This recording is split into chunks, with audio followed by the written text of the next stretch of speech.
أعوذ بالله من الشيطان الرجيم بسم الله الرحمن الرحيم رب اشرح لي صدري ويسر لي أمري واحلل عقدة من لساني يفقهوا قولي واجعل لي وزيرا من أهلي اور رب زدني علما رب زدني علما رب زدني علما آمین بسم اللہ الرحمن الرحیم السلام علیکم ورحمۃ اللہ وبرکاتہ۔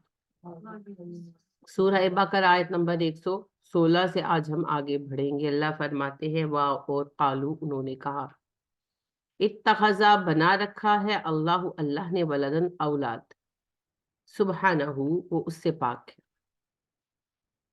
وہ کہتے ہیں کہ اللہ نے اولاد بنا رکھی ہے، حالانکہ اللہ اس سے پاک ہے۔ کون کہتے ہیں؟ مختلف گروہ کہتے ہیں، مختلف عقائد ہیں۔ لہذا عیسائیوں میں حضرت عیسیٰ علیہ السلام کی ابنیت جو ہے، ان کا بیٹا ہونا ہے، ابن اللہ ہونا ہے، اس کا تصور ہے۔ صلبی بیٹا نہیں کہتے وہ، یعنی بیوی سے پیدا ہونے والا بیٹا نہیں کہتے وہ۔ عجیب و غریب عقیدے ہیں، چونکہ ساری فلسافیکل بحثیں ہیں، تو کہتے ہیں کہ علم کلام اللہ کا انسانی شکل میں اللہ نے متصف کیا اور وہ عیسیٰ بنے۔ کلمت اللہ کہا نا اللہ نے ان کو۔ پھر جب انہوں نے بیٹا کہا، اب یہ تو پھر اوپر کے لیول پر، اپر لیول پر علماء میں جو عیسائی علماء ہیں ان میں بحثیں ہیں۔ عوام تو بس بیٹے کا مطلب بیٹا ہی مانتے ہیں، لیکن کسی بھی حال میں اللہ کا بیٹا کہنا، اس کا کسی بھی طرح سے عقیدہ رکھنا شرک ہے۔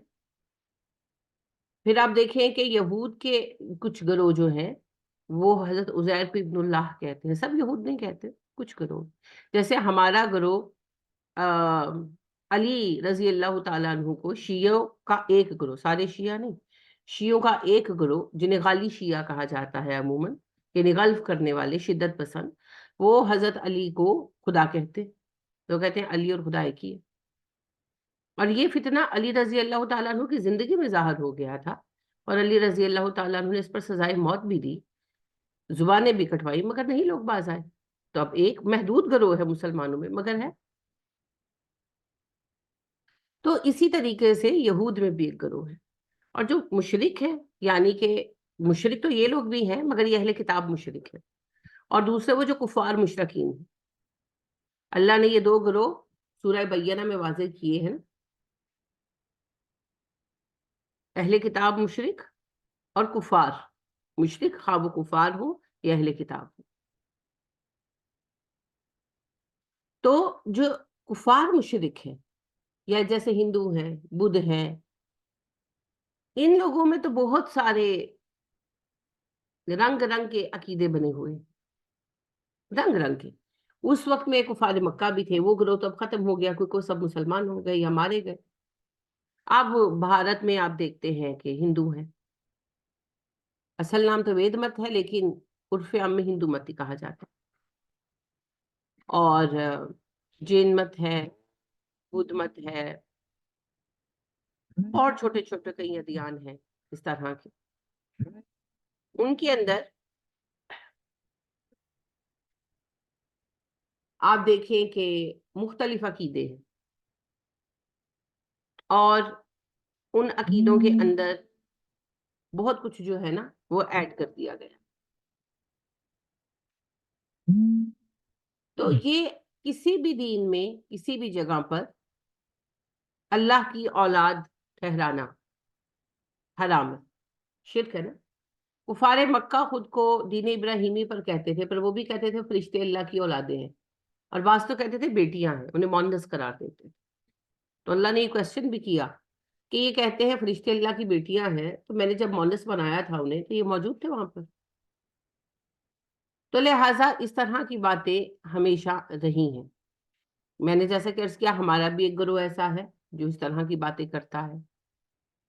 ابھی تو 2-3 ایسے پیر نمودار ہوئے ہیں اس وقت میں، پہلے بھی کچھ رہے ہیں، جو خود کو اللہ کی سہاگن یعنی کہ اللہ کی بیوی کہتے ہیں۔ تو آج بیوی مارکیٹ میں آئی ہے، کل اولاد بھی آ جائے گی، انا للہ و انا الیہ راجعون۔ حالانکہ اللہ پاک ارشاد فرماتے ہیں اللہ کی اولاد کیسے ہو سکتی ہے، اس کی تو بیوی ہی نہیں ہے۔ ولا لہ صاحبۃ، اس کی تو بیوی ہی نہیں ہے، مگر ہم نے بیوی کریٹ کی ہے. اور انا للہ و انا الیہ راجعون، اگر یہ حال بیویوں کا رہا تو کل اولاد بھی کریٹ ہو جائے گی. احمد رضا خان صاحب جو بریلوی سیکٹ کے بانی ہیں، وہ اپنے ملفوظات میں یعنی لکھتے ہیں کہ بریلی میں ایک بزرگ تھے، ولی اللہ تھے، بقول ان کے، میں تو خیر ان کو کچھ بھی نہیں مانتی جن کا وہ ذکر کر رہے ہیں. اعلیٰ حضرت احمد رضا خان صاحب خود لکھتے ہیں کہ بریلی میں بچہ تھا جب، تو ایک بزرگ رہا کرتے تھے جو خود کو اللہ کی سہاگن کہتے تھے. لیڈیز کپڑے پہنتے تھے سرخ رنگ کے اور بناؤ سنگھار کر کے تو وہ رہتے تھے. تو کوتوالے شہر نے ان کو حکم دیا، ظاہر ہے یہ مغلوں کا آخری دور تھا نا، تو کوتوالے شہر نے ان کو یہ حکم دیا کہ آپ خبردار آئندہ لیڈیز کپڑوں میں مجھے نظر نہ آئے، تو مردانہ کپڑے پہنے، اپنی وضع ٹھیک کریں اور نماز کے لیے پہنچے. تو جمعے کی نماز کے لیے سب تھے اکٹھے، تو وہ مردانہ کپڑے پہن کر آئے. تو ابھی نماز کی پہلی ہی رکعت تھی جب انہوں نے ایک دل خلاص چیخ ماری اور کہنے لگے ہائے میرا سہاگ تو زندہ ہے اور یہ مجھے بیوہ بنا رہے، اور گھر بھاگ گئے اور دوبارہ وہ عورت بن کر تشریف لے آئے. تو بڑی ان کے وہ کرامتیں کہ جی وہ یہ کرامت تھی وہ کرامت تھی. آپ کو پتا ہے اللہ کے نبی نے کن لوگوں پر لعنت کی ہے؟ کچھ لوگوں پر لعنتیں ہیں نبی صلی اللہ علیہ وسلم کی. ان میں سے ایک وہ مرد ہیں جو عورتوں کا حلیہ بنائے، اور وہ عورتیں ہیں جو مردوں کا حلیہ بنائے، ہے نا. اور آپ صلی اللہ علیہ وسلم نے کہا کہ ان لوگوں کی شب قدر میں بھی دعا قبول نہیں ہوتی. اور آپ نے یہ بھی کہا کہ قیامت کے دن عرش کا سایہ بھی نہیں ملے گا، یعنی یہ سب سے برا گروہ ہے نا. تو پھر ولی کہاں سے ہو گئے بھائی؟ باقی باتیں چھوڑ بھی دیں تھوڑی دیر کے لیے، اگر وہ یہ دعویٰ نہ بھی کریں کہ وہ اللہ کی بیگم ہے، وہ اللہ کی سہاگن ہے، یہ تو شرک ہے، اس کو چھوڑ بھی دیں، تو خالی ویسی جیسے آج کل یہ ٹرانسجینڈر والا انہوں نے تماشا شروع کیا ہوا ہے. تو ایک مرد کا عورت اور ایک عورت کا مرد بننا اٹ سیلف اتنا بڑا گناہ ہے کہ نبی صلی اللہ علیہ وسلم نے لعنت فرمائی. آپ نے کہا ان مردوں پر لعنت ہے جو عورتوں کے کپڑے پہنے اور ان جیسی مشابہت اختیار کریں، ان عورتوں پر لعنت ہے جو مردوں کا حلیہ بنائے، ان جیسی مشابہت اختیار کریں. اور آپ صلی اللہ علیہ وسلم نے کہا کہ جو مرد عورتوں کا اور عورتیں مردوں کا حلیہ بناتے ہیں یہ وہ لوگ ہیں، یعنی یہ ان 7 لوگوں میں شامل ہیں جن کی دعا لیلۃ القدر میں بھی قبول نہیں ہوتی، اللہ یہ کہ وہ توبہ کریں، اور اگر اسی حال میں مر گئے تو قیامت کے دن اللہ کے عرش کا سایہ نہیں ملے گا. تو ایسا بندہ، باقی فی الحال تھوڑی دیر کے لیے چھوڑ دیں. تو انہوں نے یہ بات لکھی، کتابوں میں آئی، بریلوی سیکٹ آپ کو پتا ہے بڑا پھیلا ہے تیزی سے، اور یہ بات پھیلی تو پہلے ایک بابا آیا، اب تو وہ اتنا بڑا آدمی، یعنی کہ بڑے سے مراد قد و قامت میں ڈیل ڈول کا، اور وہ دیکھیے اتنی بڑی داڑھی مونچھ، اور اس کے اوپر وہ پوری ٹانگوں بازوؤں پہ مہندی لگوا کر ڈیزائن والی، اور نتھ پہن کے اور دلہن بن کے بیٹھا ہوتا ہے. اتنا وہ کوئی عجیب مخلوق لگتا ہے. ایک تو ویسے ہی وہ لمبا چوڑا آدمی ہے، دوسرا جوان مرد ہے، ہوگا 30-35 سال کا، اور اس کے اوپر وہ مہندی لگوا کر نتھ پہن کر استغفر اللہ ٹکا لگا کر جو دوپٹہ لے کر وہ تماشا بن کے بیٹھتا ہے نا. اور پھر اس پر یہ کوئی ذہنی مریض نہیں ہے جی، کوئی ذہنی مریض نہیں ہے، یہ لوگ پیسہ ہے، کاروبار ہے، کاروبار ہے سارا. اگر انہیں لیڈیز کپڑے پہننے سے نذرانے اور یہ سب کچھ ملتا ہے، ان کا کاروبار چلتا ہے، تو ان کا کیا جاتا ہے؟ نہ ہینگ لگے نہ پھٹکری، نہ کوئی کام کرنا پڑتا ہے، خالی وہ لیڈیز کپڑے پہن کے بیٹھ کر قوالیوں پر ساری تو ہلانا پڑتا ہے، اور عقیدت بھی مل رہی ہے، محبت بھی مل رہی ہے، اور پیسہ بھی مل رہا ہے. یہ تو آسان رقم ہے، ایزی منی ہے. سب سازشی لوگ ہیں، شیطان کے آلائے کار ہیں سارے.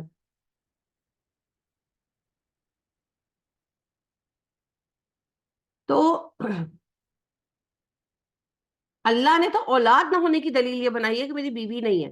یہاں ہر دوسرا بندہ اٹھ کر یہ تماشا شروع کر رہا ہے. اور تکلیف دہ بات یہ ہے کہ پاکستان جو اسلامی جمہوریہ ہے، وہاں پر ان چیزوں پر کوئی روک ٹوک نہیں، کوئی پوچھنے والا نہیں ہے کہ کیا بکواس کر رہے ہو تم لوگ.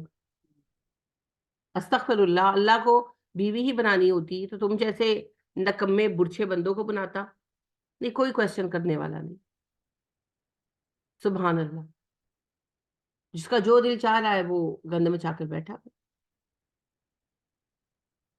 تو ایک تو میں بڑی سنجیدگی سے اور ذمہ داری سے یہ بات کہتی ہوں کہ جتنی گمراہی بریلوی سیکٹ سے پھیلی ہے، انا للہ و انا الیہ راجعون. آپ کو پتا یہ بنا کیسے تھا؟ یہ سیکٹ جو جماعت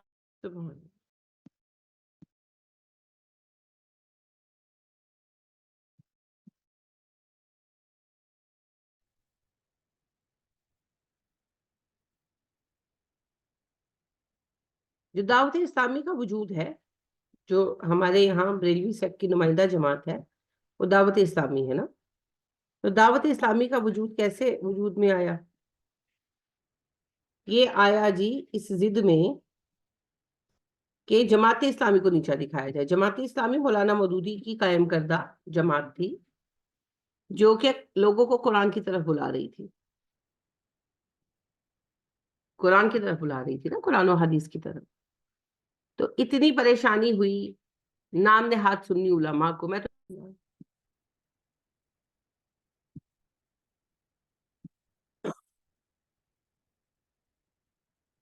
مولانا مودودی کی جماعت جماعت اسلامی تھی، اور اس کا پرسنل کام کے اندر کچھ نہ کچھ خامیاں تو بہرحال سبھی کے ہوتی ہیں، کیونکہ انسان کا کام غلطیوں سے پاک تو نہیں ہو سکتا. لیکن بہرحال مولانا مودودی کی دعوت الی القرآن تھی. بڑا کام کیا انہوں نے، اللہ ان کا قبول فرمائے. اور اس کا زور بڑھ رہا تھا، لوگ قرآن کی طرف متوجہ ہو رہے تھے. اس کے توڑ کے لیے دعوت اسلامی کھڑی کی، اور دعوت اسلامی کا امیر ان کو بنا دیا، الیاس قادری صاحب کو. تو پھر بعد میں، پہلے تو وہ بڑے تابع دار تھے، جب یہ بن گئے تو پھر کسی کے قابو نہیں آئے، پھر انہوں نے اپنی نہج پہ ڈال دی. تو دعوت اسلامی کا جو ان لوگوں نے ہمارے لیے مسئلہ کھڑا کیا، اب یہ کسی سے سنبھالے نہیں سنبھل رہا. جو عقیدے الیاس اتار قادری پیش کر رہے ہیں وہ سنی علماء کے بھی اگینسٹ ہے. ویسے تو ہم سب اہل سنت ہیں، مگر جب میں سنی علماء کہہ رہی ہوں تو میں وہ فقہی تقسیم کے بنا پر کہہ رہی ہوں کہ سنی، وہابی، شیعہ. تو سنی علماء کے بھی اگینسٹ ہیں ان کے عقیدے، کوئی ان کے مطابق نہیں ہے. لیکن مسئلہ یہ ہے کہ اب جن نکال دیا نا چراغ سے باہر، بلی تھیلے سے نکل آئی ہے، اب پکڑے تو پکڑے کون؟ اب اتنی بھی اخلاقی جرت نہیں ہے کہ کھڑے ہو کر کہیں کہ یہ سب غلط ہو رہا ہے. آپ وہ کہتے ہیں سپ دے مجھ کور کھلی، کور کھلی، کھاوے تے کوڑ منہ کوڑا تے اگلے تے لاج آندھی ہے. یہ وہ والا حال ان کا ہو گیا. اپنا ہی بنایا ہوا گروہ ہے، برا کہیں تو کیسے کہیں، تصدیق بھی نہیں کر سکتے، تو چپ کر کے بیٹھے ہوئے ہیں. مگر امت کے لیے جتنا بڑا فتنہ بنایا ہے نا، یہ سب جا کر جواب دیں گے. اس سے بڑا فتنہ، اس سے وسعت والا فتنہ میں نے نہیں دیکھا. اور جتنا شرک اس جماعت نے پھیلا دیا ہے، جتنے لوگوں کا ایمان انہوں نے خراب کیا ہے، انا للہ و انا الیہ راجعون. اللہ ہی بچائے.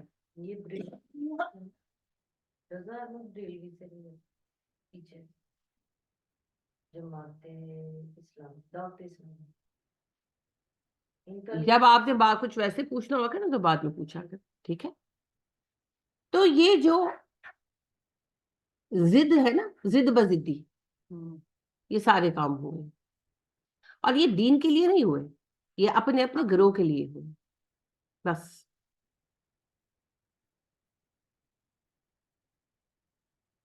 تو یہ بڑی ہی تکلیف دہ حقیقتیں ہیں. اللہ ہمارے حال پہ رحم کرے. تو انہی کے زیر سایہ، انہی کی تصدیقات کے تحت یہ پیر نمودار ہوئے، اس طرح والے اللہ میاں کی سہاگن. اور ان کو لوگوں نے ایکسپٹ کیا ان کی تصدیق کی وجہ سے، کیونکہ یہ ایک بڑی جماعت ہے نا. اور ریاست تار قادری کے فالوور تو بہت ہیں اس ٹائم، اور وہ دلیل لاتے ہیں اس بات کی احمد رضا خان سے، جو بریلوی سیکٹ کے بانی ہیں. آپ نے دیکھا جو علماء ہے نا، ایک کا کفر یا ایک کا غلط فیصلہ کہاں تک اثر انداز ہوتا ہے. اب بات یہ ہے کہ ایک بے وقوف بےہودہ شخص، بے وقوف میں دین کے معاملے میں کہہ رہی ہوں، دنیا میں تو بڑے سیانے ہیں، اللہ کی بیوی ہونے کا دعویٰ کر رہا ہے، تو کل کو استغفر اللہ کوئی اللہ کی اولاد بھی بن کر کھڑا ہو جائے گا.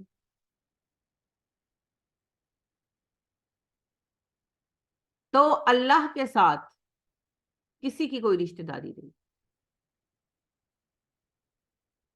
اللہ کے ساتھ ساری کائنات کا ایک ہی رشتہ ہے، عبد اور معبود. وہ معبود اور ساری دنیا اس کی عبد ہے، ساری یونیورس اس کی عبد ہے. کائنات، سورج کیا ہے؟ اللہ کا عبد ہے. سارے سیارے ستارے، جبرائیل کیا ہے؟ عبد ہے.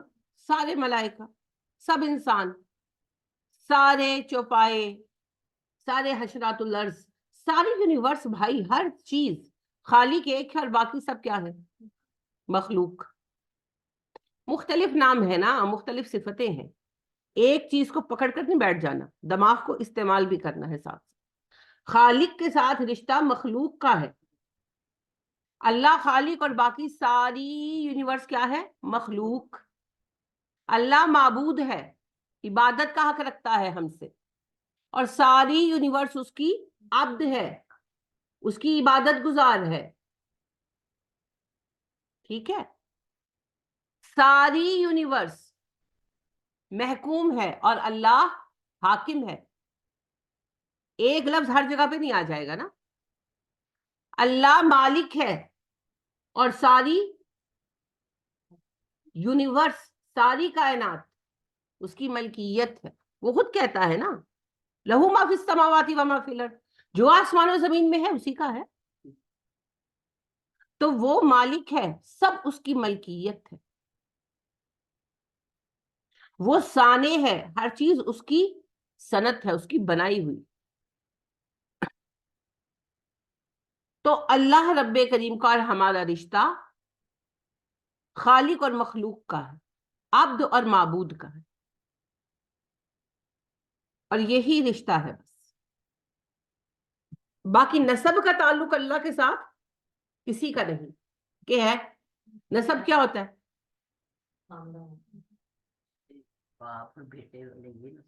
ہاں جی، خونی رشتے نسب ہوتے ہیں. تو نسب کا رشتہ اللہ کا کسی کے ساتھ نہیں ہے. نہیں ہے؟ پکا؟ شک تو نہیں؟ کس صورت سے ثابت ہوتا ہے نادیہ؟ کس صورت سے ثابت ہوتا ہے؟ فرمایا ہے نا. کہاں فرمایا؟ بڑی مشہور صورت ہے، اخلاص میں. کون سی آیت ہے سورہ اخلاص کی؟ لم یلد ولم یولد. نہ وہ پیدا ہوا ہے، نہ اس نے کسی کو، نہ اس نے جنم لیا ہے، نہ کسی کو جنم دیا ہے. تو جب اس کا کوئی باپ نہیں، اس کی کوئی اولاد نہیں، تو پھر نسب کہاں سے آئے گا؟ وہ اکیلا ہے. یہاں پر سوال پیدا ہوتا ہے پھر وہ اکیلا کہاں سے کیسے آیا؟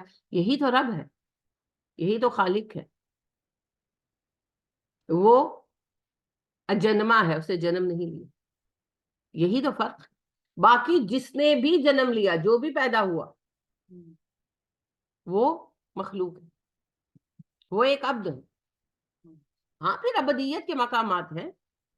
ایک عبد نبی کریم صلی اللہ علیہ وسلم ہے، ایک ہم بھی تو ہیں تو عبدی، لیکن نکمے نکارے. وہ نبی صلی اللہ علیہ وسلم کی بات یاد آتی ہے مجھے. پھر وہ لوگ آ جائیں گے جو اتنے ناکارہ ہوں گے، جیسے جانوروں کا جگالی کر کے اگلا ہوا بھوسا، کہ بھوسا اور وہ بھی چبا کر تھوکا ہوا، وہ نکما نکارا ہوتا ہے. تو ہم بھی، وہ ہم ہیں تو عبد. عبد تو ہر کوئی ہے، کوئی مانے نہ مانے. ابو جہل بھی تو عبد تھا. یعنی حقیقتاً تو ہر مخلوق اللہ کی عبد ہی ہے، پھر چاہے وہ عبدیت کا حق ادا کرے یا نہ کرے. وہ پھر کرائٹیریاز ہیں، مومن، کافر، مشرک. پھر مومنوں میں انبیاء، شہداء، صدیق، صلحاء، یہ پھر لیولز ہیں. لیکن ہے سارے عبد ہی، چاہے کوئی مانے یا نہ مانے. جس طرح پاکستان میں رہنے والے پاکستانی ہیں، چاہے پاکستان سے محبت کرے یا نہ کرے. بھکاری ہو، ڈاکو ہو، اسمگلر ہو، یا حکمران ہو جو اسمگلروں سے بھی گئے گزرے ہیں. تو جو کوئی بھی ہو، ہے تو پاکستانی. اسی طریقے سے یونیورس جو ہے نا، پوری یونیورس، یہ ساری اللہ کی عبد ہے. پھر اللہ کہتے ہیں نا سارے میرے بندے ہیں، چاہے خوشی سے میری بندگی کریں، چاہے مجبوری سے کریں، تو ان یا کرہن ہے میرے عبدی. تو اس معنی میں سبھی عبد ہیں. پھر عبد کے اندر لیولز ہیں. تو ایک عبدیت کا مقام نبی کریم صلی اللہ علیہ وسلم کا ہے اور ایک عبدیت کا حال ہمارا ہے. عبد اور عابد دو لفظ ہیں نا, تو دونوں میں فرق ہے.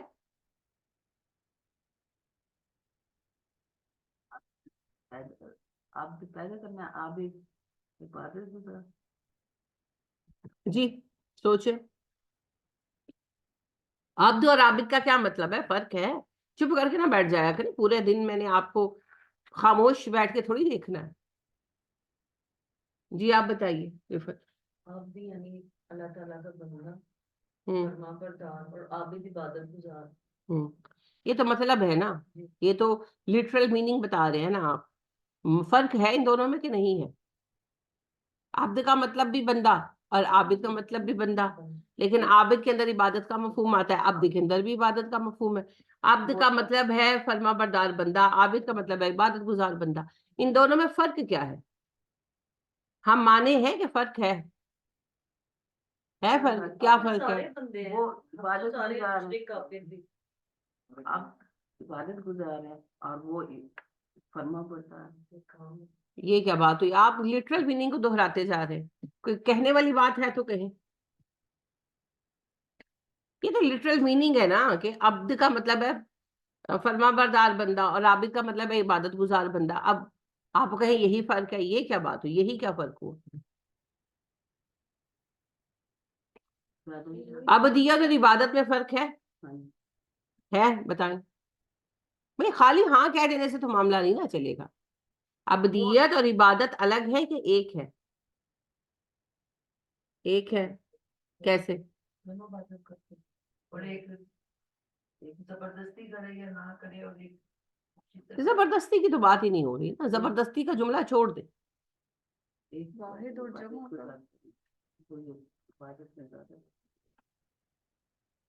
کوئی کم گزارتا ہے تو اس سے عبدیت اور عبادت پر کیسے اثر آئے گا؟ ٹیچر میں بتاؤں, جی بتائیں. عابد کا مطلب ہوتا ہے عبادت کرنا, جیسے ہمارے نماز روزہ حج زکات. تو عبدیت کا مطلب ہوتا ہے پوری زندگی جو ہے نا وہ اللہ کے مطابق, اللہ کے حکم کے مطابق گزارنا. شاباش, بارک اللہ فی علمک. عبادت آپ کے یہ چند ریچولز ہیں, نماز روزہ حج زکات, جو سارے ہی مارکا مار لیتے ہیں ہم. اور عبدیت روح ہے ایمان کی, دین کی. عبدیت ہے جو نبی صلی اللہ علیہ وسلم کا مقام ہے, مقام عبدیت. عبادت تو میرے آپ کے جیسے بھی کرتے ہیں. عبدیت ہوتی ہے اللہ کی بندگی کرنا. عبادت ایک وقتی حالت ہے اور عبدیت ایک مستقل حالت. عابد کتنی دیر رہتے ہیں آپ دن میں, آپ بتائیے خفصہ. جو 5 ٹائم نماز پڑھے تو نہیں, ٹوٹل کتنا لگا لیتے ہیں, 2 گھنٹے لگا لیتے ہوں گے. لیکن عبدیت تو ساری زندگی مستقل کیفیت, بشرطے کہ آپ زندگی اللہ کی فرما برداری میں گزار رہے ہوں. تو نبی صلی اللہ علیہ وسلم کا مقام اور امت مسلمہ کا مقام عبدیت ہے. عبادت تو ہم سے کڑی عیسائیوں نے کر چھوڑی ہے. اللہ کو ہم سے عبدیت مقصود ہے. عبادت تو عبدیت کو ہمارے اندر پیدا کرنے کا ایک ذریعہ ہے. یعنی روزہ رکھا تو روح کو تقویت ملی, نماز پڑھی تو روح کو تقویت ملی, تو ذریعہ ہے. مقصد عبادت گزار بنانا نہیں ہے, مقصد عبد بنانا. تو پہلی بات یہ ہے کہ عبدیت اور عبادت میں فرق یہ ہے, عبادت آپ کے یہ 4-5 ریچول 4 ہی ہے, نماز روزہ حج زکات, یہ آپ کی عبادات ہے. اور یہ ظاہری بات ہے, یہ ذریعہ ہے عبدیت کی حصول کا. یہ ذریعہ ہے, یہ مقصد نہیں ہے, یہ یاد رکھیے گا. یہ براہ راست مقصد نہیں ہے, یہ عبدیت کے حصول کا ذریعہ ہے. حصول ہے جو مقصود ہے ہمارے لیے, وہ ہے عبدیت, اللہ کے بندے بن جانا, اللہ کی بندگی پر آ جانا, اللہ سبحانہ و تعالیٰ کی من پسند زندگی گزارنا, جیسا کہ نبی کریم صلی اللہ علیہ وسلم راضی بانہ زندگی گزارتے. ہم ان جیسی تو نہیں گزار سکتے، مگر ان کے قریب پہنچنے کی کوشش تو کر سکتے نا. صحابہ نے تو یہ بہانہ نہیں بنایا کہ ہم نبی صلی اللہ علیہ وسلم جیسی تو نہیں گزار سکتے. صحابہ گزار سکتے تھے نبی صلی اللہ علیہ وسلم جیسی، نہیں آپ جیسی تو کوئی بھی نہیں گزار سکتا تھا. وہ عزم ہی نہیں تھا. بڑا عزم چاہیے. وہ اور عزم تھے بھائی، وہ اور عزم تھے. کل میں نے آپ کو چھٹی اس لیے دی، میرے دانت میں انفیکشن ہوا تھا، شاید ابھی بھی آپ دیکھ رہے ہوں گے، تو بہت درد، اتنا درد تھا اللہ اکبر کہ میں چھوٹے موٹے درد کو ویلیو نہیں کرتی، مگر مجھے کل سارا دن کسی چیز سے فرق نہیں پڑا. جب میرے اللہ کا حکم ہو تبھی فرق پڑا. تو میں کل سارا دن جس بات کو سوچتی رہی، احد میں نبی اکرم صلی اللہ علیہ وسلم کے دانت ٹوٹ گئے تھے. ابن شہاب نے پتھر مارا تو آپ صلی اللہ علیہ وسلم کے دانت ٹوٹ گئے. اور آپ صلی اللہ علیہ وسلم کے یہاں آنکھ کے نیچے اس جگہ ہونٹ کی 2 کڑیاں گھس گئیں. ابن کمیہ بدبخت نے آپ کو تلوار ماری جو آپ کے ہونٹ پہ پڑی، تو ہونٹ کی کڑیاں ٹوٹ کر آپ صلی اللہ علیہ وسلم کے رخسار میں گھس گئی، تو یہاں پر اس ہڈی کے پاس. اور مسئلہ یہ تھا کہ نکالیں کیسے، تو ابو عبیدہ رضی اللہ تعالیٰ عنہ نے دانتوں سے کھینچ کر نکالی. تو ابو عبیدہ کے نچلے ہی دونوں دانت سنایا سفلا دونوں ان کے گر گئے تھے. خیر انہوں نے نکال دی، خون نہیں رک رہا تھا، کیا خون رکا. تو آپ صلی اللہ علیہ وسلم کے دانت ٹوٹ گئے تھے اور کوئی پین کلر نہیں تھا نا، ہے نا، کوئی پین کلر نہیں تھا، اور مضبوط دانت ٹوٹ گئے تھے تو زخم تھا نیچے. تو آپ صلی اللہ علیہ وسلم فارغ ہوئے احد سے، وہاں پر نماز پڑھائی جو قضا ہو گئی تھی، پھر مدینہ آ کر عشاء کی پڑھائی ہے. تو صحابہ کہتے ہیں کہ 1 مہینے سے زیادہ ہم نبی صلی اللہ علیہ وسلم کی قرات پر دانتوں کے درد کا اثر پاتے تھے، کہ جب آپ نماز پڑھاتے تھے تو وہ پتہ چلتا تھا کہ آپ کو پڑھنے میں دقت ہو رہی ہے. تو آپ دیکھیں تقریباً مہینے سے زیادہ، 1.25 مہینہ آپ صلی اللہ علیہ وسلم کے جو زخم تھے دانتوں کے، اس کو بھرنے کا ٹائم لگا. اور کوئی اس کا اللہ پاک نے آپ کو معجزاتی حل نہیں دیا. دے سکتے تھے نا اللہ، اور آپ نے بھی نہیں کہا کہ اللہ جی راتوں رات ٹھیک کر دے مجھے. آپ صلی اللہ علیہ وسلم کو ان سب چیزوں سے گو تھرو ہونا پڑا. اور دردوں میں یہ مانتی ہوں سب سے شدید درد دانت کا درد ہے. اس کی شدت اتنی زیادہ ہوتی ہے کہ انسان سمجھ نہیں پاتا کہ میں کیا کروں. تو بات میں عرض یہ کرنا چاہتی ہوں، دین کے کام کی راہ میں آپ صلی اللہ علیہ وسلم پر گزرا نا. ہم یہ چاہتے ہیں کہ نظام بدل جائے، بس گھر میں بیٹھے بٹھائے. یہ نہ ہو کہ پولیس کا 2 ڈنڈے پڑ جائے، یہ نہ ہو کہ کوئی آفت آ جائے، کوئی جیل میں ڈال دے. نہیں نہیں، ہمیں کچھ نہیں ہونا چاہیے. ہاں نظام بدل جانا چاہیے. یہ تو اللہ کے نبی صلی اللہ علیہ وسلم کو بھی نہیں میسر ہے.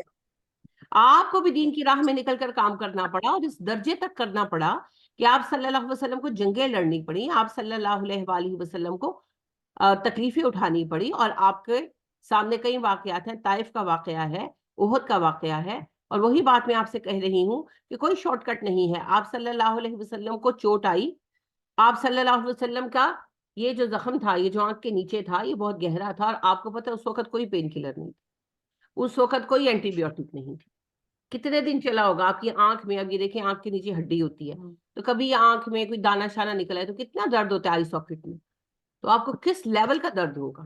مگر آپ صلی اللہ علیہ وسلم کو تو اتنی بھی رعایت نہیں تھی کہ آپ 2 دن چھٹی کر لیتے کہ میں جماعت نہیں کرا سکتا. تھی رعایت؟ نہیں تھی. جب تک نبی موجود ہے، نبی کے ہوتے کوئی دوسرا جماعت نہیں کرا سکتا، تو آپ صلی اللہ علیہ وسلم ہی کراتے رہے. تو دین کا کام خالی ویل وشنگ سے نہیں ہوگا کہ نرم گرم گدھوں پر بیٹھ کر، کھانے کی ٹیبلوں پر بیٹھ کر کہیں ہاں جی اللہ کرے پاکستان کے حالات بدل جائیں، ہاں جی اللہ کرے کہ پاکستان میں اسلام کا نظام آ جائے. اللہ نے ہی کرنا ہوتا تو امت مسلمہ کیوں پیدا کرتا؟ اللہ نے خود نہیں کرنا، اللہ نے ہم سے کرانا ہے. اللہ غزہ میں ابابیلوں کو مدد کے لیے بھیج، جیسے کعبے کے لیے بھیجا تھا، تو پھر سارے مر جاؤ نا مسلمان، پھر اللہ بھیج دے گا ابابیلوں کو. نبی صلی اللہ علیہ وسلم کی مدد کے لیے کبھی ابابیل آئے؟ کیوں نہیں آئے؟ کیونکہ مسلمان موجود ہے نا، کام کریں. ابابیل تب آئے جب پورے روئے ارض پر ایک مسلمان موجود نہیں تھا مسلمان کوئی موجود. جو لوگ تھوڑے بہت اللہ کو پکارنے والے تھے، صحیح دین تو ان کے سامنے بھی نہیں تھا نا. عیسائیوں میں، یہودیوں میں موحد تھے اس وقت، لیکن صحیح اسلام پر کھڑا تو کوئی بھی نہیں تھا. روئے ارض پر کوئی بھی نہیں تھا، سب منتظر تھے آخری نبی کے. نبی صلی اللہ علیہ وسلم کی پیدائش سے بھی پہلے آئے تھے ابابیل. تو آج کے ابابیل تو آپ ہی ہیں. کنکریاں بھی پھینکیں گے اللہ طاقت ڈال دے گا، پر پھینکے تو صحیح. آپ تو بیٹھ کر دوسرے ابابیل منگا دیں گے. اللہ نے تو نہیں بھیجنے. تو اللہ کے دین کی راہ میں تکلیف تو اٹھانی پڑے گی. یہ والی تکلیفیں تو پتہ نہیں کبھی آئیں گی بھی کہ نہیں. پہلا لیول یہ ہے کہ آپ دین کے لیے اپنے آپ کو تیار کریں اور کھڑے ہوں, خود دین پر عامل ہوں اور دوسروں کو بلائیں, عبدیت کا حق ادا کریں, اللہ کے بندے بن جائیں اور دوسروں کو اس بندگی کی دعوت دے. تو گھروں میں جو بدمزگی آپ کو سہنی پڑے گی نا, یہ پہلا امتحان. یہ لیول تو جو مارے کھانے والے ہیں یہ تو تب آئیں گے جب کوئی جہاد شروع ہو. ابھی تو وہ میدان ہی نہیں کھلے نا.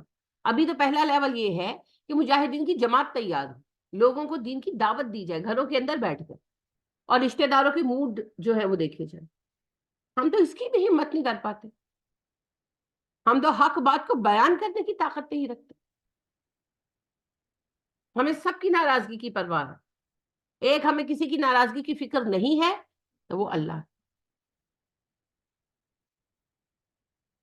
تو اب جو عبادت ہے, جو انسان کا عابد ہونا ہے, یہ تو کچھ لمحوں کی باتیں ہیں اور یہ آسان ہے. مستقل کیفیت ابدیت ہے, اور ابدیت بہت مشکل ہے. اپنے آپ کو اللہ کے سامنے سبمٹ کر دینا مشکل ہے. تو سبمٹ کرتے, مسلم بن جائے, اللہ کے فرما بردار بن جائے. آپ کا ہر فیصلہ, آپ کی ہر بات, آپ کا ہر جذبہ ابدیت کے تحت ہونا چاہیے. یہ مشکل ہے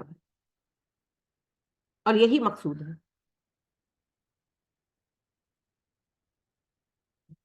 تو اللہ سبحانہ و تعالی آپ سے توحید مانگتے ہیں, اور توحید ہے اللہ کا بندہ بن جائے. بس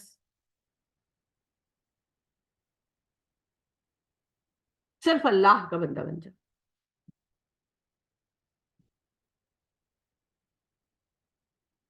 تو اللہ ہمیں اس کی توفیق عطا فرمائے. جب آپ اللہ کے عابد کے ساتھ عبد بنتے ہیں نا, جو جتنا ابدیت سے دور ہوگا نا, یہ یاد رکھیے گا, وہ اتنا عبادت کے قریب ہوگا. وہ مصنوعی طریقہ ہائے عبادت بنائیں گے سیریسلی, کیونکہ ابدیت تو کرنی نہیں ہے نا. تو وہ دل کے اندر ایک احساس جرم ہے, اس احساس جرم کو ڈھانپنے کے لیے حقیقی عبادات تو کیا, فرضی عبادات بنائیں گے.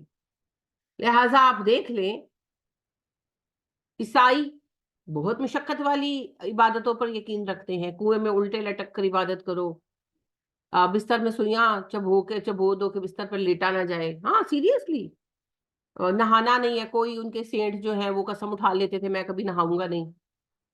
کوئی سینٹ قسم اٹھا لیتے تھے جی میں کبھی کنگھی نہیں کروں گا, میں کبھی سفید روٹی نہیں کھاؤں گا, یعنی گندم کی روٹی نہیں کھاؤں گا. ہمارے صوفیوں نے بھی یہی کارنامے کیے. ہم صوف پہنیں گے, ہم جوتا نہیں پہنیں گے, ہم چھنے ہوئے آٹے کی روٹی نہیں کھائیں گے, ہم گوشت نہیں کھائیں گے, ہم میٹھا نہیں کھائیں گے. اللہ کو کوئی فرق نہیں پڑتا, کھاؤ کھاؤ نہ کھاؤ نہ کھاؤ. اللہ نے تو بار بار کہہ دیا, جو میں نے حلال چیزیں پیدا کی ہیں کھاؤ. کلوا من طیبات ما رزقناکم, جو میں نے حلال چیزیں دی ہیں کھاؤ پیو. نبی صلی اللہ علیہ وسلم نے کوئی چیز چھوڑی, ہمیشہ کے لیے کوئی چیز چھوڑی؟ اچھا ایک بار شہد نہ کھانے کی قسم اٹھائی, سورہ تحریم, ڈانٹ پڑی اللہ سے. یہ مطلوب نہیں ہے, یہ مقصود نہیں ہے. حالانکہ آپ نے بطور عبادت یا بطور تقویٰ نہیں کھائی تھی, بیویوں کے سرال پر کھائی تھی, پھر بھی ڈانٹ پڑ گئی کہ کیوں کیا آپ نے ایسے. تو بات یہ ہے کہ کوئی چیز چھوڑ دینا. آپ کے پاس پیسے ہیں اور آپ اچھا کپڑا نہیں پہنتے, آپ موٹا پہنتے ہیں, اللہ کو اس سے کیا فائدہ؟ اچھا امت مسلمہ کو کیا فائدہ ہے؟ کوئی فائدہ؟ اگر میں گندم کھانا چھوڑ کر جو کھانا شروع کر دیتی ہوں, امت مسلمہ پر کون سا احسان کیا ہے بھائی میں نے؟ میں آج قسم کھا لیتی ہوں میں کبھی لپسٹک نہیں لگاؤں گی, میں ہمیشہ ایسے ہی پھروں گی, امت مسلمہ کو کون سا فائدہ ہوگا بھائی؟ ہوگا کوئی فائدہ؟ نہیں ہوگا نا. تو لہٰذا اس قسم کی ڈرامے بازیوں کی اسلام کو یا مسلمانوں کو ضرورت نہیں, اور اللہ کے ہاں ان چیزوں کی کوئی ویلیو بھی نہیں, کوئی ویلیو نہیں. کھائیں پیئیں, جو اللہ نے آپ کو مالی حیثیت دی ہے اس کے مطابق کپڑا پہنے, لیکن اسلام کے لیے اور مسلمانوں کے لیے نفع بخش ہو جائے. تم میں سے بہترین لوگ کون ہیں؟ جو دوسروں کے لیے نفع بخش ہے, نفع بخش ہو جائے, امت کے لیے نفع پہنچائے, لوگوں کو, امت کو, دین کو, اور اللہ کے فرما بردار ہو جائے. یہ مقصود ہے. استعمال کی چیز ہے دنیا, اگر اللہ نے دی ہے تو کریں استعمال. جیسے وہ ایک صحابی آئے نا, تو نبی اکرم صلی اللہ علیہ وسلم نے ان سے حال پوچھا، دیہات کے تھے، آپ نے پوچھا آپ کے حالات کیسے ہیں؟ انہوں نے کہا جی بہت اچھے، اللہ کا فضل ہے۔ تو آپ صلی اللہ علیہ وسلم نے فرمایا کہ محسوس تو نہیں ہوتا۔ تو اتنی بات سے وہ بھی سمجھ گئے۔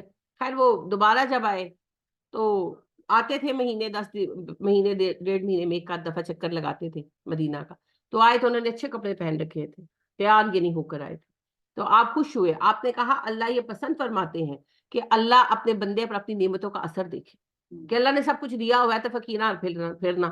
یہ ایسے ہی ہے نا، اس کو میں اس مثال سے سمجھی اور آپ کو بھی سمجھاؤں گی کہ اگر شوہر نے سب کچھ لے کر دیا ہوا ہے اور پھر جس کا لیرا لٹکا کے پھرو تو شوہر کا موڈ خراب ہوگا نا کہ تم کیا ثابت کرنا چاہتی۔ بالکل اسی طریقے سے اللہ بھی ناراض ہوتے ہیں کہ میں نے رزق دیا، کپڑا دیا، سب کچھ دیا، تو تم اس حال پھر کر کیا دکھانا چاہتے ہو لوگوں کو؟ تو اللہ خوش ہوتے ہیں اللہ کا بندہ جب اچھی حالت میں ہوتا ہے۔ تو اللہ کو کوئی اس بات سے وہ نہیں ہے کہ جی سفید رنگ، سفید کپڑا پہنو، رنگین کپڑا نہ پہنو، بیچ نہ آٹا کھاؤ، جو ہے میٹھا نہ کھاؤ، نمک نہ ڈالو ہانڈی میں، کوئی اس سے کوئی فائدہ نہیں ہے، اور اس سے کوئی تقوی میں بھی اضافہ نہیں ہوگا۔ کیونکہ اگر اس سے تقوی میں اضافہ ہوتا تو نبی صلی اللہ علیہ وسلم ضرور کرتے۔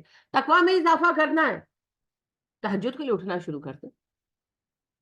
آپ کے رب نے کہا ہے نا، اے نبی صلی اللہ علیہ وسلم آدھی رات کو اٹھ کر نماز پڑھنا جو ہے یہ وَتْعًا وَأَقْوَمُ مُقِيلًا، نفس کو قابو کرنے میں اور بات کو درست رکھنے میں سب سے زیادہ مددگار۔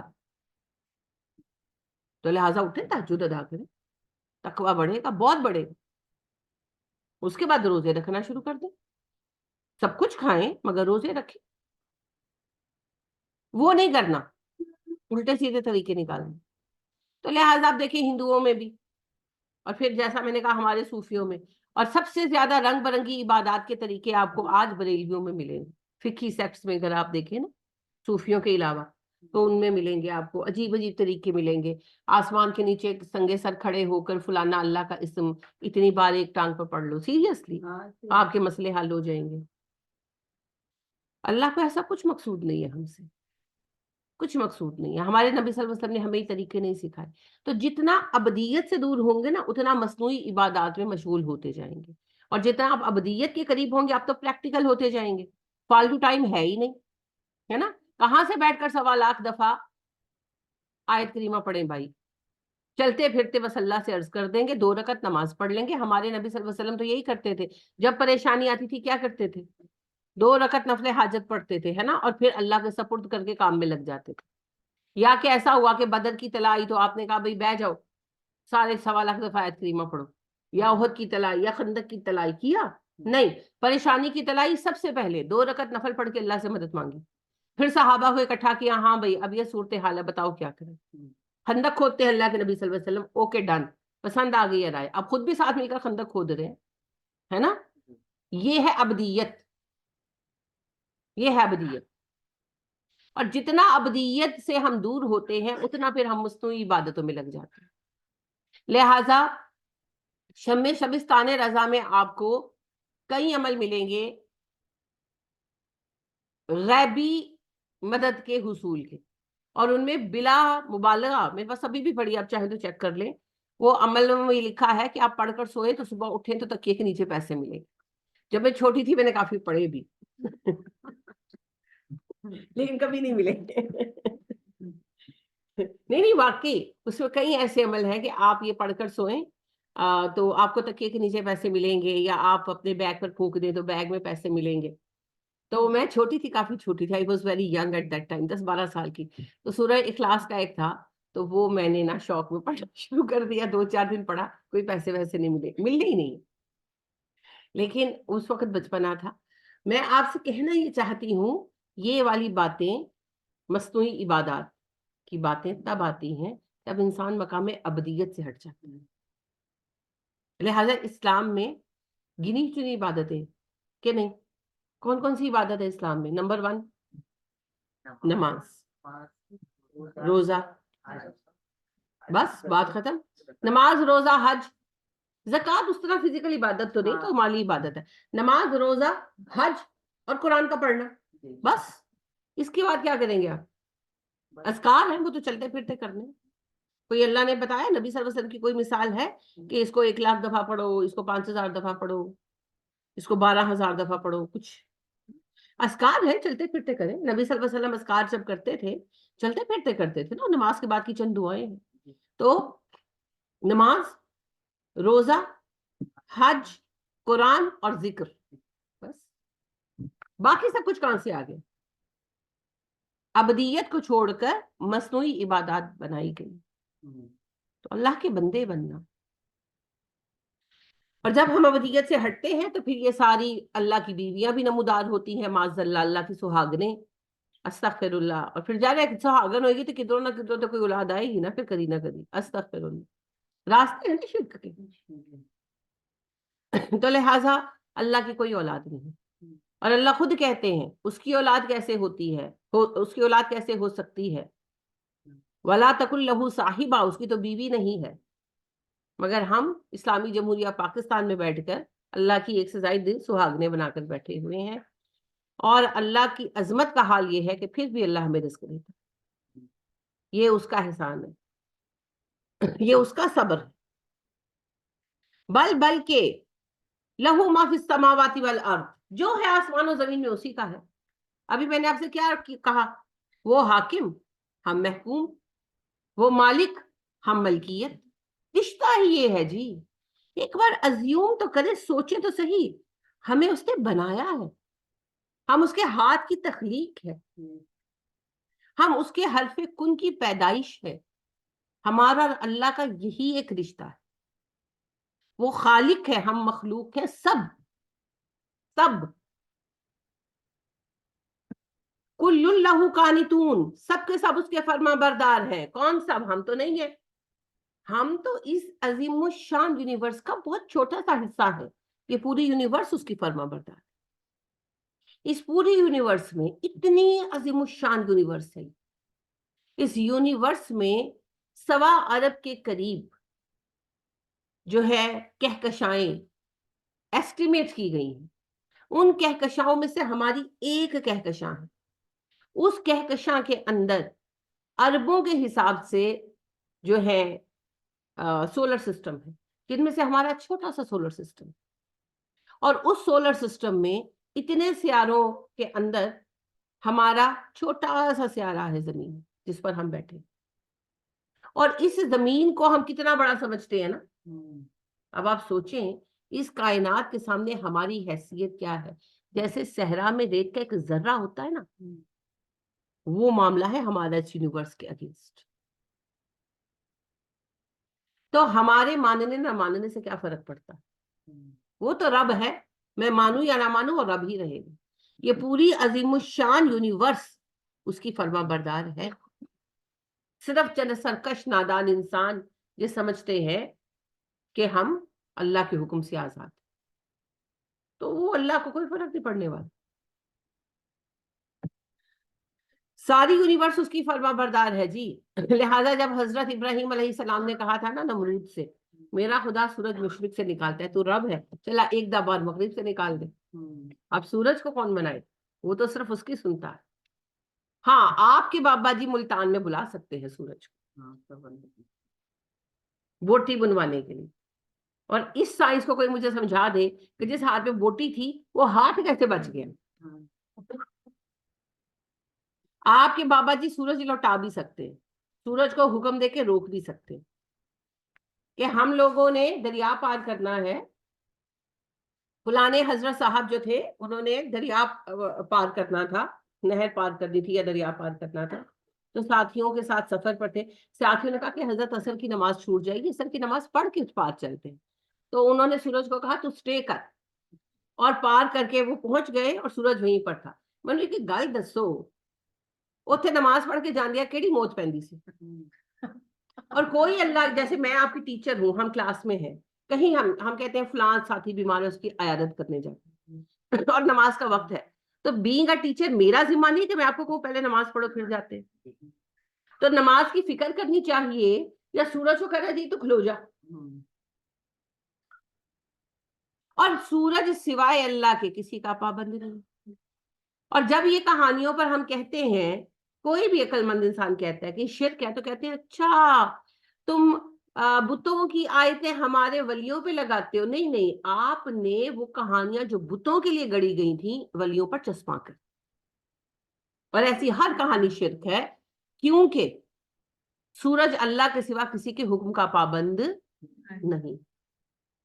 ٹھیک ہے، تو یہ کہانی، اور یہ جو کہتے ہیں نا کہ حضرت علی رضی اللہ تعالیٰ عنہ کی گود میں نبی صلی اللہ علیہ وسلم سر رکھ کے سو رہے تھے، اور عصر کی نماز ان کی چھوٹ گئی تو آپ اٹھے تو علی پریشان تھے، تو آپ نے کہا علی کیا ہوا؟ تو علی نے کہا کہ جی میری تو نماز عصر چلی گئی. تو آپ نے انگلی سے اشارہ کیا، سورج واپس لوٹ آیا. سنیں کہ نہیں، کہانی ہے. پتہ ہے کیسے کہانی کا ثبوت سمجھا کرے.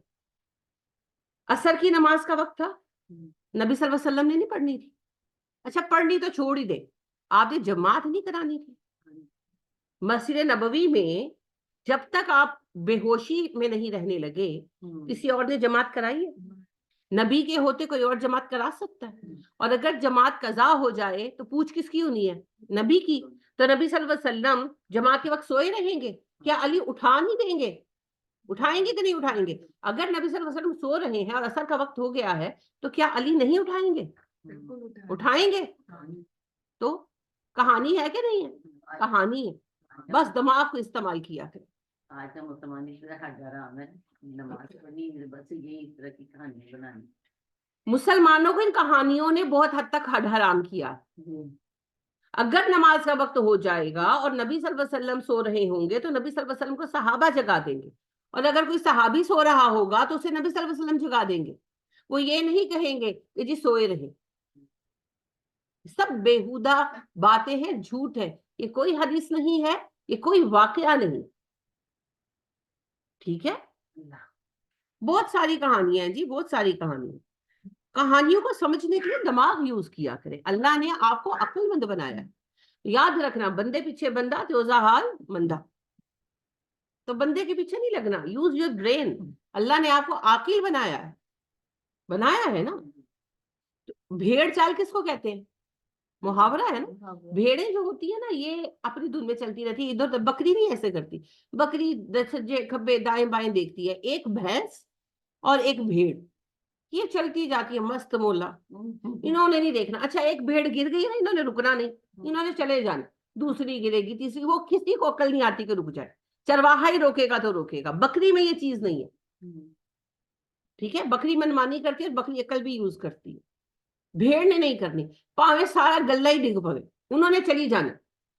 تو بھیڑ چال انسان کی شایا نشان نہیں ہے. اللہ نے انسان کو عقل والا بنایا. اگر آپ ایک رستے پہ چلے جا رہے ہیں، آگے کیچڑ ہے، آپ کے جو پہلے ہے اس کا پاؤں کیچڑ میں پڑا، اس پر چھینٹے آئے، آپ رکیں گے نا؟ آپ رستہ ڈھونڈیں گے نا؟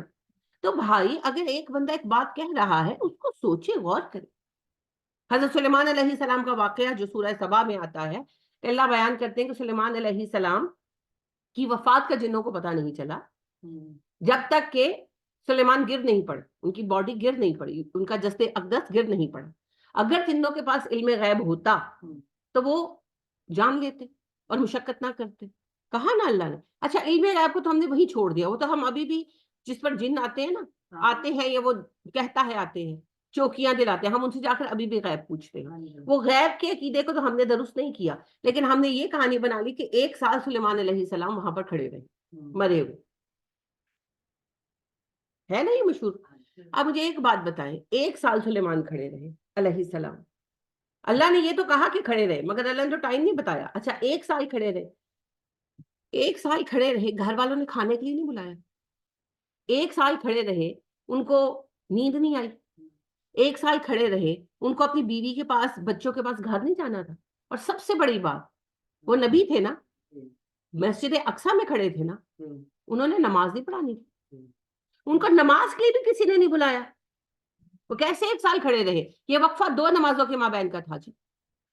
ایک نماز پڑھا کر آ کر کھڑے ہوئے، اور وہ بادشاہ وقت تھے، انہوں نے امور سیاست نہیں دیکھنے تھے. وہ ایک نماز پڑھا کر آ کر کھڑے ہوئے، دیکھنے کے لیے ان کا کام. تھوڑی دیر کھڑے رہنا ان کا ارادہ تھا. اسی وقت اللہ کے حکم سے وہ وفات پا گئے.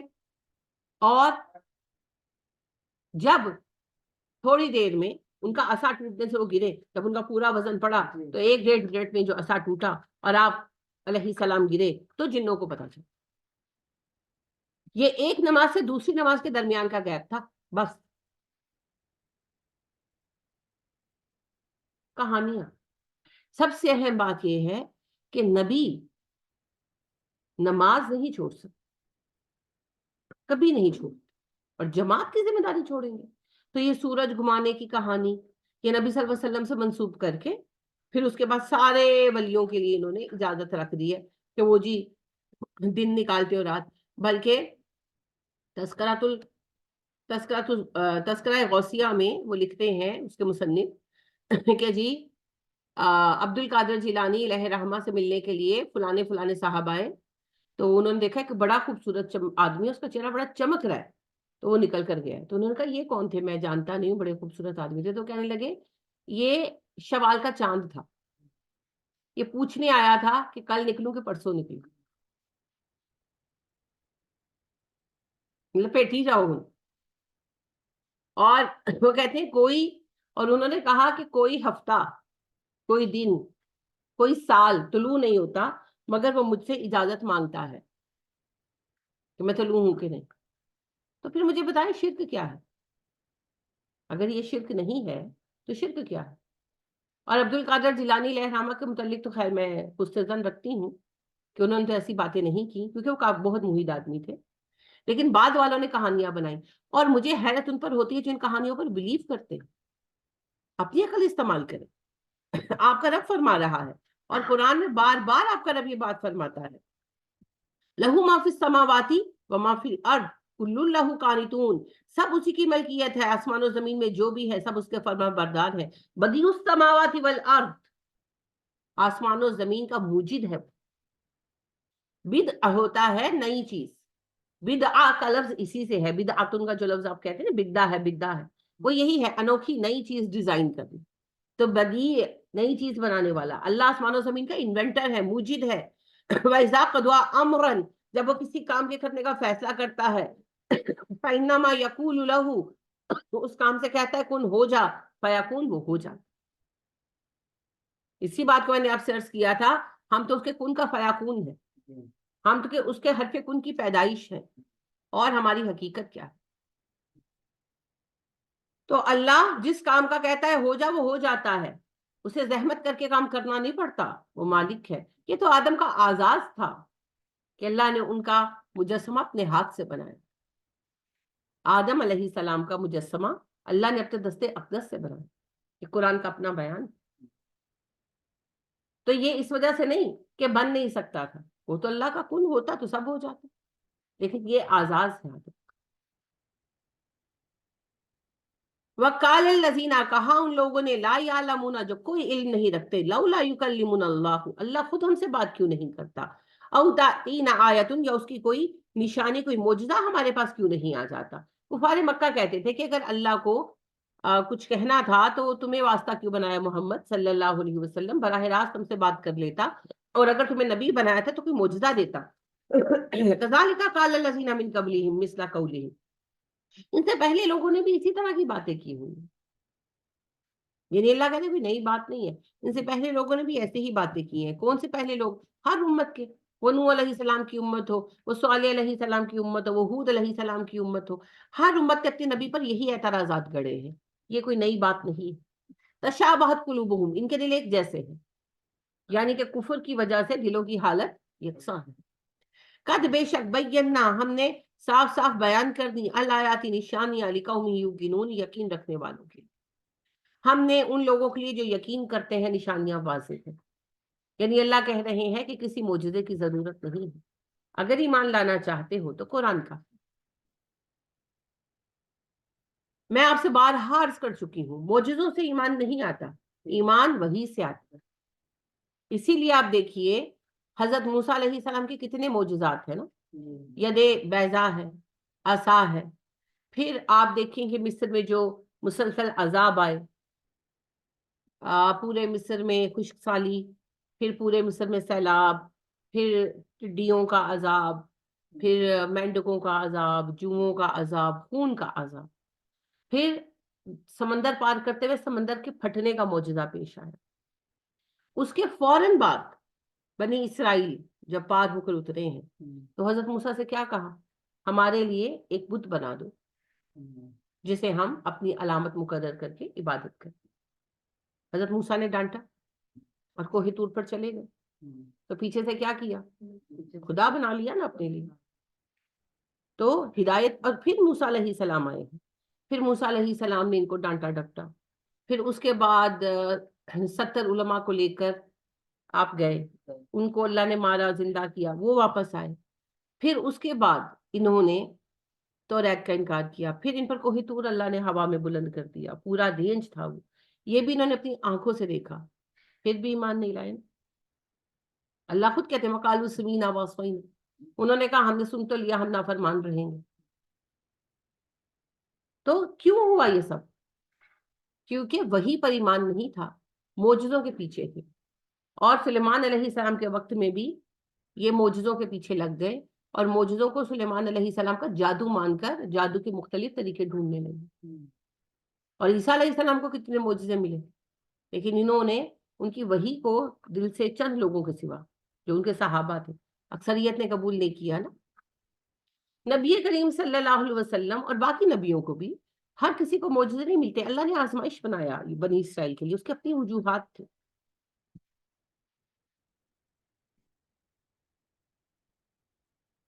اس کی اپنی وجوہات تھی. تو نبی کریم صلی اللہ علیہ وسلم کو وحی ملی ہر نبی کی طرح، اور وحی کو تدریج کے ساتھ قائم کیا گیا. اور آپ دیکھیں کہ جو وحی پر ایمان لائے وہ ہلے نہیں اپنی جگہ سے، ہے نا. تو آپ صحابہ کو دیکھ لیں، کیا کچھ نہیں سہا، اپنی جگہوں سے نہیں. تو ایمان اور ہدایت کا تعلق وحی کے ساتھ، معجزوں کے ساتھ نہیں ہے. نبی اکرم صلی اللہ علیہ وسلم کی کئی معجزات ہیں جی، کئی معجزات ہیں، مگر یہ معجزات مشکل اوقات میں مسلمانوں کے مابین تو پیش آئے ہیں، لیکن کبھی بھی ان کا تعلق دلیل کے ساتھ نہیں رہا. دلیل تو قرآن ہے، قرآن خود معجزہ ہے سمجھیں تو. تو اللہ کہتے ہیں، یہ کہتے ہیں معجزہ کیوں نہیں آتا؟ ہم نے قرآن کی آیتیں اتار دی ہیں، جسے ماننا ہے وہ مان لو. تو قرآن ماننا ہوگا جی، حق کا پیمانہ قرآن ہے. قرآن سے بے نیاز ہو کر حق نہیں ملے گا، باقی جو ملتا ہے مل جائے.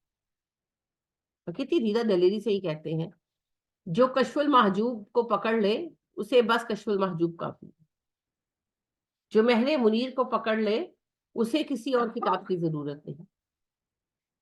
کیا یہ قرآن کے مد مقابل نہیں بنا رہے ان کتابوں کو؟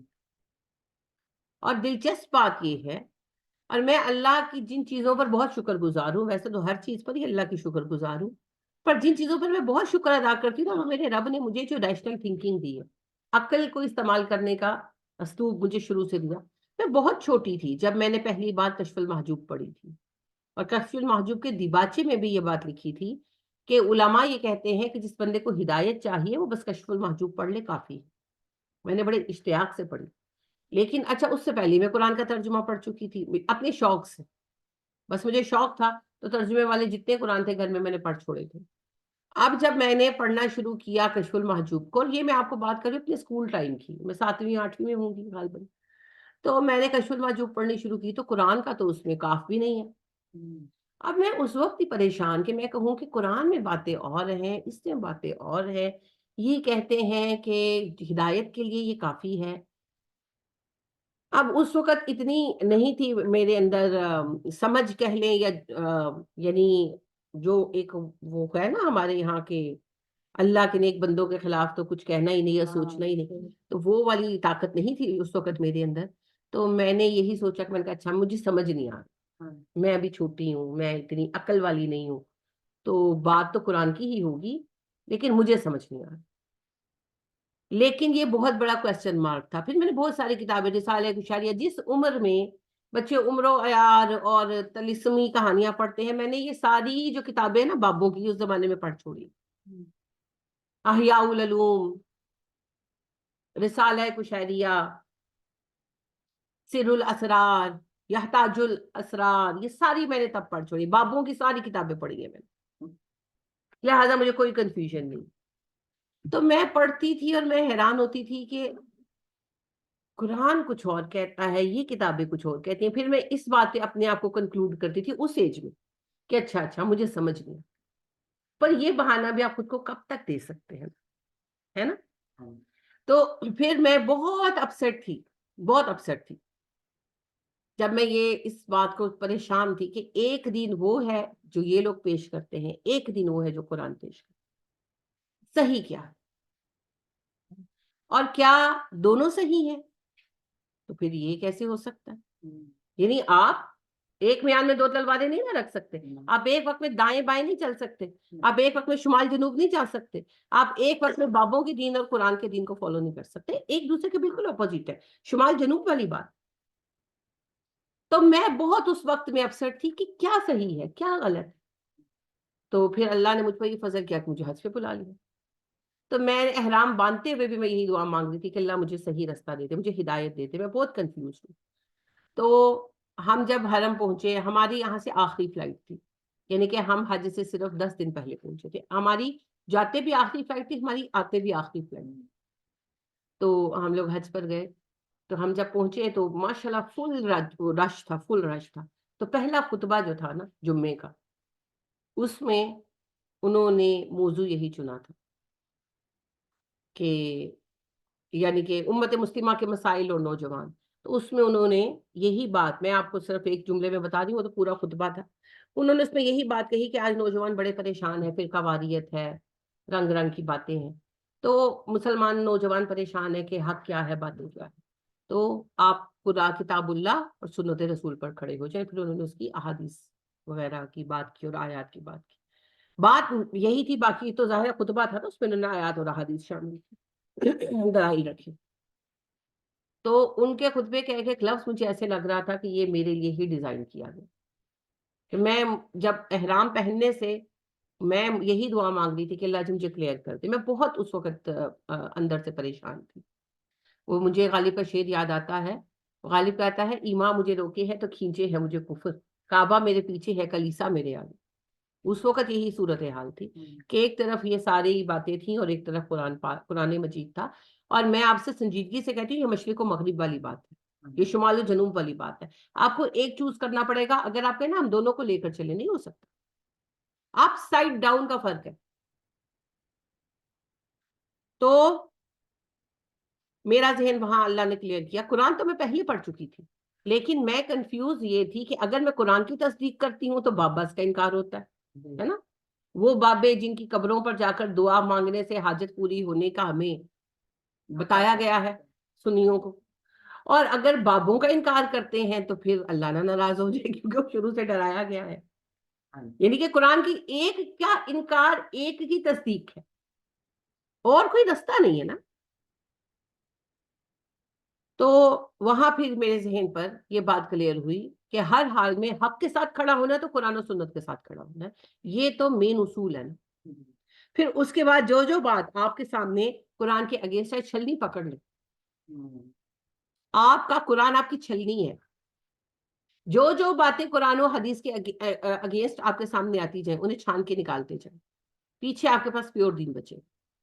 لیکن یہ آسان نہیں ہے، اس راستے کا جو سب سے تکلیف دہ پہلو ہے وہ ہے تنہائی، اور دین کا رستہ ایسے ہی طے ہوتا ہے۔ ہمارے رول ماڈل ہمارے نبی صلی اللہ علیہ وسلم نے جب اٹھ کر کہا نا لا الہ الا اللہ پر سب جمع ہو جاؤ، تو آپ کے خاندان والوں نے آپ کو چھوڑ دیا، ہماری آپ کی تو اوقات ہی کوئی نہیں۔ تو پہلی بات یہ ہے کہ آپ کے اپنے آپ کو چھوڑ دیں گے، جیسے اس دن زینب بیچاری تڑپ رہی تھی نا، تو چھوڑ دیں گے آپ کو، کوئی بات نہیں۔ وہ جو ہر بات پہ دیتے تھے حوالہ میرا، اب میرے ذکر پہ وہ بات بدل دیتے ہیں، اور یہ بات میں نے اپنی زندگی میں اپنی فیملی میں دیکھی ہے، صحیح ہے، کوئی فرق نہیں پڑتا، اللہ کو پھر اور لوگ دے دیتے۔ نبی صلی اللہ علیہ وسلم نے مکہ والوں کو جب بلایا، وہ آپ کے اپنے تھے، انہوں نے آپ کو چھوڑ دیا، آپ کی جان کے در پہ ہو گئے، اللہ نے مدینہ والے دے دیے، انصار دے دیے، انصار جیسا کوئی گروہ تو ڈھونڈ کر لائے، دے دیے نا اللہ نے آپ کو، بہترین ساتھی دے دیے۔ پھر اللہ بہترین ساتھی پوری دنیا سے چن کر لے کر آیا آپ کے لیے، تو آپ بھی دین پر چلیں گے، اللہ آپ کو بہترین ساتھی بھی دیں گے، اور اللہ چن کر نئے لوگ بھی لا دیں گے۔ آزمائش اپنی اپنی ہے، کون کس حد تک آزمایا جاتا ہے اسے پتا ہے، وہ میں نہیں کہہ سکتی۔ لیکن یہ یاد رکھیے گا کہ آپ کو بہت سارے لوگ بہت ساری چیزوں کی طرف بلائیں گے، لیکن قرآن سے بے نیاز ہو کر اگر آپ کو لگتا ہے کہ ہدایت ملے گی، تو یہ بالکل غلط سوچ ہے. قرآن سے بے نیاز کرنے والی کوئی چیز نہیں ہے. کتابیں بھی وہی قابل اعتنا ہیں، یعنی قابل توجہ ہیں جو قرآن کی بات کرتی. ٹھیک ہے نا، سب کے پاس ٹائم نہیں ہے، موقع نہیں ہے، زبان نہیں آتی، تو چلو قرآن کے موضوعات کو کسی نے واضح کیا. کسی نے صداقت پر کتاب لکھ دی، لیٹ سپوز کسی نے نماز پر کتاب لکھ دی. اگر وہ قرآن و حدیث کے ریفرنس پیش کر رہی ہیں تو وہ کتابیں لائق توجہ، ورنہ چھوڑ دیں. یہ کتابیں جو ہیں یہ تو چھپنی بھی بند ہو جانی چاہیے اسلامی ریاست میں. اِنَّا أَرْسَلْنَاكَ بِالْحَقِّ بَشِيرًا وَنَذِيرًا، بے شک ہم نے آپ صلی اللہ علیہ وسلم کو حق دے کر بھیجا ہے، بشیر و نذیر بنایا ہے. بشیر ہوتا ہے خوشخبری سنانے والا. نبی صلی اللہ علیہ وسلم نے کیا خوشخبری سنائی؟ جو اللہ کے دین پر چلے گا اس کے لیے جنت ہے. اور نذیر ہوتا ہے آگاہ کر دینے والا، وارننگ دے دینے والا. کیا وارننگ ہے؟ قرآن کو نظر انداز کر دو کہ جہنم ہے، مرضی آپ کی اپنی ہے. لا اکراہ فی الدین قد تبین الرشد من الغی فمن یکفر بالطاغوت ویؤمن باللہ فقد استمسک بالعروۃ الوثقی لا انفصام لہا. تو بس اللہ کے اس سہارے کو مضبوط تھام لیجئے اور طاغوت کا انکار کر دیجئے. وَلَا تُسْأَلُوا عَنْ أَصْحَابِ الْجَحِيمِ، اے نبی صلی اللہ علیہ وسلم اہل دوزخ کا حساب آپ سے نہیں لیا جائے. یعنی کہ نبی کا ذمہ یہ نہیں ہے کہ سب کو پکڑ کر مار مار کے مسلمان کر دے. یہ آپ کا ذمہ نہیں ہے، کسی بھی مبلغ کا نہیں ہے. سب سے بڑا مبلغ خود نبی ہوتا ہے. کام ہے بلاغ، جس کو قبول کرنا ہے کرے، جس کو نہیں کرنا نہ کرے. ہاں، جب آپ اسلام قبول کر لیتے ہیں پھر اسلامی ریاست آپ کو پابند کرتی ہے اسلامی اصولوں کا، وہ پابندی ہوگی. لیکن کسی غیر مسلم کو گن پوائنٹ پر مسلمان کرنا ہمارا کام نہیں. لہٰذا اللہ پاک نے کہا، نبی صلی اللہ علیہ وسلم بہت پریشان ہوتے تھے نا کہ لوگ ایمان نہیں لا رہے. اللہ نے کہا فکر نہ کریں، یہ آپ کے ذمہ حساب نہیں. It is not your duty. آپ کا کام کیا ہے؟ بلاغ المبین، بس پیغام پہنچا دیں. تو بعض اوقات ہوتا ہے نا کسی کا بچہ نہیں سنتا، ہوتا ہے، آزمائشیں ہیں. نوح علیہ السلام اس سے آزمائے گئے، ان کا بیٹا ایمان نہیں لایا. اور خود وہ باپ ہے، ماں ہے، وہ بالکل صحیح ہے، یعنی کہ 100% تو ہمیں سے کوئی بھی نہیں ہو سکتا، مگر اپنی قوت کے مطابق وہ صحیح چل رہے ہیں. کوئی ایک آدھ بچہ یا کوئی ایک آدھ بہن بھائی نہیں فرما بردار، نہیں وہ دین پر آتا، تو ہم کہتے ہیں کہ اپنی اولاد نو تو چلا نہیں سکتا. کوئی نہیں چلا سکتا جی. ہدایت کا تعلق ہر کسی کے اپنے دل کے ساتھ ہے. آپ بچوں کو تب تک ہی پابند رکھ سکتے ہیں جب تک وہ چھوٹے ہیں. جب بچے جوان ہو جائیں گے آپ ان کا کیا کریں گے؟ پھر وہ اپنی مرضی کریں گے، ہے نا. تو لہٰذا یہ کسی پر الزام ہونا یہ درست نہیں ہے. حضرت یعقوب علیہ السلام کو دیکھیں، ان کے بچے ان کے خلاف نہیں گئے نا، حالانکہ نبی کے بیٹے تھے. تو کیا تربیت میں کمی تھی؟ نہیں. جب بڑے ہو جاتے ہیں پھر اور بہت سارے ایلیمنٹ آتے ہیں، اور نوح علیہ السلام بھی اس کی مثال ہے.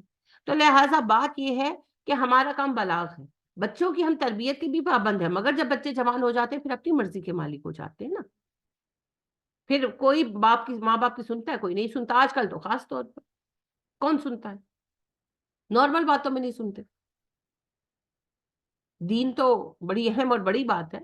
چھوٹی چھوٹی باتوں میں، یعنی آپ کہہ لیں کہ کپڑے پہن لو، اپنی مرضی. اور چھوٹے بچے، بڑوں بچوں کو تو چھوڑ دیں، چھوٹے بچے نہیں پہنتے. آپ ان کو کچھ کھانے کے لیے دیں، چھوٹے بچوں کو، جیسے میری پوتیاں ہیں چھوٹی، تو کوئی آپ چیز دے دیں کہ یہ کھا لو، یعنی کہ جیسے انڈا ہی بوائل کرتی ہے تو نہیں کھانا تو نہیں کھانا. اگر ڈر ہے ماں کا، تھوڑی ماں ڈانٹ ٹپٹ کرتی ہے، یا باپ ہے موجود وہ ڈانٹ ٹپٹ کرتا ہے، تھوڑا ڈرتے ہیں تو چھپ کر کے کونے میں چھپا دیں گے. یعنی کہ انہوں نے بات نہیں ماننی نا، فرما برداری نہیں. یہ ہماری اپنی سزا ہے دراصل. جب ہم اللہ کے نافرمان ہوتے ہیں، اللہ سب کو ہمارا نافرمان کر دیتا. یہ پہلو ہے مختلف، یہ بھی یاد رکھیے گا. لیکن کہنے کا مطلب یہ ہے کہ کوئی کسی دوسرے کے لیے مورد اسلام نہیں ٹھہرایا جا سکتا. تو اس بات کو نبی صلی اللہ علیہ وسلم کو تو خاص طور پر کہا گیا، اور باقی ہر مسلمان کے لیے اور مبلغ کے لیے خاص طور پر یہ خوشخبری ہے کہ ہمارا کام سمجھانا اور بتانا ہے. اگر ہم نے سمجھایا، بتایا، تربیت کی، سب کچھ کیا، اس کے بعد اگلا گمراہی کو چنتا ہے تو اس کا ذمہ پھر ہم پر نہیں.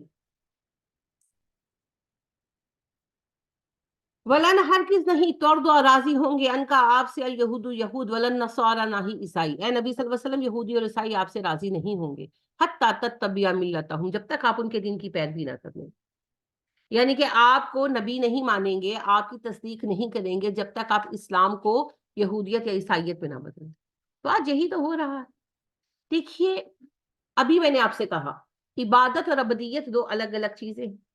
عبادات سے ان کو کوئی مسئلہ نہیں ہے, ان کو مسئلہ نظام سے ہے, اور نظام ہے عبدیت. وہ نظام قائم کرنا جس کے تحت ہر بندہ اللہ کے بنائے نظام پر چل سکے, کیونکہ ہر بندے میں پرسنلی تو اتنی طاقت نہیں ہے نا, ہر بندہ اتنا اولو لازم نہیں ہے. جیسے آج کل کے حالات ہیں, اسلام پر چلنے میں پابندی بھی نہیں ہے, لیکن اسلام پر چلنے کی راہ ہموار بھی تو نہیں ہے نا, تو بڑی قربانی دینی پڑتی ہے, اور ہر بندے میں اتنی طاقت نہیں ہے. ایک چھوٹی سی بات ہے, بہت چھوٹی سی بات ہے, کہ گیس سردیوں میں بہت کم ہو جاتی ہے, لوگ لگا لیتے ہیں کمپریسر. اب آپ کو پتا ہے کہ کمپریسر لگانا چوری ہے, انلیگل ہے, لگاتے ہیں نا پھر بھی. اور مجھے پرسنلی پتا ہے کہ کون کون سے گھر میں کمپریسر لگا ہے, کام والی آتی جاتی ہیں وہ بتاتی ہیں. اب بات یہ ہے حکومت کی بھی چوری ہے. بے شک حکومت چور ہو, پر چوری تو چوری رہے گی نا. اگر ایک چور دوسرے چور سے چراتا ہے تو وہ بھی چوری, پھر اس کے اوپر انلیگل ہے. پھر اس کے بعد رشوت دیتے ہیں لگانے کے لیے, تو وہ بھی. پھر سب سے بڑھ کر اللہ کا حکم کہ جو کامن یوز کی چیزیں ہیں ہم میں سے کوئی ان کو اپنے لیے مخصوص نہیں کر سکتا. گیس پر سب کا حق ہے نا, جب آئے گی سب کی ایکول آئے گی. جب کمپریسر لگا لیتے ہیں تو ہماری بالکل بند ہو جاتی ہے. میں نے, آپ یقین کریں کہ جب لائٹ چلی جاتی ہے نا, ہم لوگوں نے اپنا اس طرح کیا ہوا تھا, سردیوں میں لائٹ جاتی تھی تو ہم چولہے پہ سارے کام چھوڑ کے کر لیتے تھے, کیونکہ گیس آ جاتی تھی, اور لائٹ آتے ہی گیس چلی جاتی تھی. کیا ہوتا تھا, کمپریسر چل پڑتے تھے. آپ کا 1000 بل ہے نا, سنا ہے تو اسی گلی میں 31,000 ہے. ہاں تو جو تو کمپریسر کے نال چلان گے تو پھر آئے گا نا. ان کی گیس آئی ہے کمپریسر کی وجہ سے, اس کی وجہ سے ہو رہا ہے. اب آپ یہ دیکھیے کہ ایک امتحان ہے نا. اچھا مجھے بھی کہا 2 سال تیسرا سال ہے ہمارا یہ مسئلہ بہت بڑھ گیا, اور وجہ کمپریسر ہے. تو مجھے کہا کس نے کہ کمپریسر لگوا لو. تو میں نے بڑا سوچا, پھر میں نے کہا میں سلنڈر بھروا لوں, میں نے نہیں چلانا کمپریسر. امتحان ہے نا, یہ چھوٹی سی بات ہے, یہ بڑی بات ہے, لیکن آپ کے سامنے ایک امتحان تو ہے نا, کہ یعنی کہ اگلے آپ کو جو بھی ہے, ہمسائے ہیں, دوست ہیں, کوئی بھی ہے, آپ کی کام والی ہے, وہ کہتی ہے لے بج سارے نے لگائے نہیں. میں نے کہا سب نے اپنا حساب دینا, میں نے اپنا حساب دینا. یعنی ایک ٹائم وہ آ گیا کہ میرے گھر میں میرے میاں مجھے کہنے لگے کہ اگر آپ کہتی ہو تو میں لگا دیتا ہوں, ڈیسیژن ول بی یورز. میں نے کہا نہیں, میں نے نہیں لگوا, میں سلنڈر ٹھیک ہے. لیکن بات یہ ہے کہ آپ دیکھیں اتنے چھوٹے سے معاملے میں بھی آپ کو فیصلہ کرنا پڑتا ہے کہ میں نے حق پہ کھڑا ہونا ہے کہ مجھے حرام قبول ہے. وہ کھانا حرام ہے, وہ جو کھانا پک گیا وہ حرام ہو گیا, وہ ہمیں کسی بات کی پرواہ نہیں. پھر ہم کہتے ہیں ہمارے بچے نافرمان کیا, حرام تو کھلا رہے ہو. تو بات یہ ہے اتنی چھوٹی چیز پر بھی آپ کو فیصلہ کرنا پڑتا ہے, آسانی چاہیے یا حق پر کھڑے ہوئے. اب اس میں آپ یہ دیکھیں کہ ہر بندے میں اتنی طاقت نہیں نہ ہوتی. تو یہ ہے فرق. ابدیت کے قیام کے لیے اسلام کا نظام لانا پڑے گا جس میں یہ چیزیں نہ ہو, تاکہ ایک عام بندہ جو ویک ہے ایز اے پرسن وہ بھی اسلام پر چل سکے, ابدیت کے تقاضوں کو پورا کر سکے. جی آپ کہیں. ٹیچر ایمان میں ہوں گے تو اکثر لوگ کہتے ہیں لوگ بل بھی ہمارا بجلی کا آئے گا, ہم اپنے ہی استعمال کر رہے ہیں نا, تو گیس لگا لو. اس کو بندہ تھوڑی دیر کے لیے ہو جاتا ہے, ہاں ویسے بل تو ہم نے بجلی ہے تو اگر یہ چلا لے. پر لیکن الحمدللہ اللہ تعالیٰ نے استقامت اتنی دی, اتنا ہے اچھے بری کی سمجھ ہے. سلنڈر استعمال کا مطلب میں نے یہ نہیں چلا. اور آپ سلنڈر پہ کھانا کہاں اتنا جلدی پکتا ہے, ماشاءاللہ گیس آ جائے تو وہ تو اتنا مشکل لگتا ہے. پھر بھی دقت ہے, لیکن کوئی بات اتنی بڑی بھی دقت نہیں. خیر ہے, اللہ مالک ہے. ہر محلے میں یہ حالت ہوگی کہ صرف 1-2 لوگ ہیں جو میٹر والے کو پیسے نہیں دیتے, باقی سب دے رہے ہیں ریڈنگ کا. یہ حالت ہوگی ہر محلے. دیکھیے میں آپ سے وہی عرض کرتی ہوں کہ ہمارے حکمران اسی لیے جو ہے کرپٹ ہیں, کیونکہ ہم سب کرپٹ ہیں. جس کا جہاں بس چلتا ہے وہ وہاں کرپشن کرتا ہے نا. آپ مجھے ایمانداری سے بتائیں, جو بندہ میٹر ریڈر ہے پیسے لے رہا ہے, اگر وہ وزیر خزانہ بن جائے تو کیا وہ لوٹ مار نہیں کرے گا؟ کرے گا نا. اس کی اپروچ نہیں ہے. جو بندہ آفس میں بیٹھ کر رشوت لے رہا ہے, جو بندہ دکان پر بیٹھ کر ملاوٹ کر رہا ہے, جو آپ کو گھٹیا چیز بیچ رہا ہے, اور جو میٹر ریڈر کو پیسے دے رہا ہے اور حرام چیز حاصل کر رہا ہے, سوال یہ ہے کہ کل اگر اس کو کچھ بنا دیا جائے, کوئی وزیر خزانہ بنا دیا جائے, کچھ بھی ایسا عہدہ دے دیا جائے, تو کیا وہ وہاں لوٹ مار نہیں کرے گا؟ کرے گا. بات صرف اتنی ہے, موقع نہیں ملے. تو جس کو جتنا موقع ملتا ہے وہ اتنا فراڈ کار ہے نا. بڑے اچھے اچھے لوگ بھی ہیں, لیکن اس وقت زیادہ خرابی جو ہے نا وہ ہماری طرف سے ہے. ابن انشا لکھتے ہیں, اور اب پاکستان بننے کے فوراً بعد کی یہ باتیں ہیں, کیونکہ اس وقت ابن انشا مشہور رائٹر تھے, تو وہ پاکستان کے سفیر بنائے گئے, اور بحیثیت سفیر جو ہے نا ان کو بھیجا گیا آسٹریلیا. تو وہ وہاں پر جو ہے, شکر, ایک منٹ جی. تو ابن انشا بیان کرتے ہیں ان کو بھیجا گیا بحیثیت سفیر.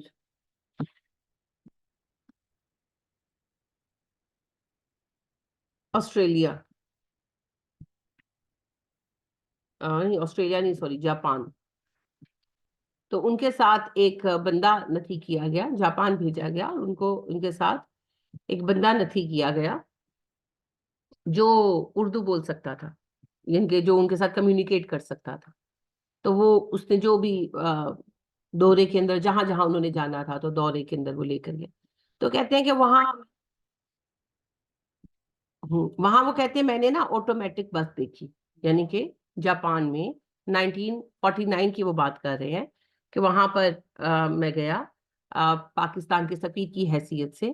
تو انہوں نے ایک ٹرانسلیٹر دیا جو ویسے تو جاپانی تھا مگر وہ اردو اور انگلش بول سمجھ سکتا تھا, تو اس کو ان کے ساتھ اٹیچ کیا گیا. تو جہاں جہاں وہ دورہ جب کرتے ہیں نا تو وہ طے ہوتا ہے کہ یہاں یہاں یہاں یہاں کا وزٹ ہوگا. تو ایک تو ان کے لیے کوئی سرکاری گاڑی نہیں آئی. ہمارے یہاں تو باہر سے کتا بھی آ جائے تو اس کے لیے گاڑیاں بھیجی جاتی ہیں. تو انہوں نے وہ سفر وغیرہ جیسے کرنا تھا, جہاں پروٹوکول ایک آدھ جگہ تھا باقی انہوں نے نارمل ٹریول کیا. تو کہتے ہیں کہ ہم سفر کر رہے تھے تو بس آئی, بس میں چڑھے تو وہ ٹکٹ آٹومیٹک تھی, کوئی کنڈکٹر نہیں تھا, اس نے کوائن ڈالا اور ٹکٹیں نکال لی.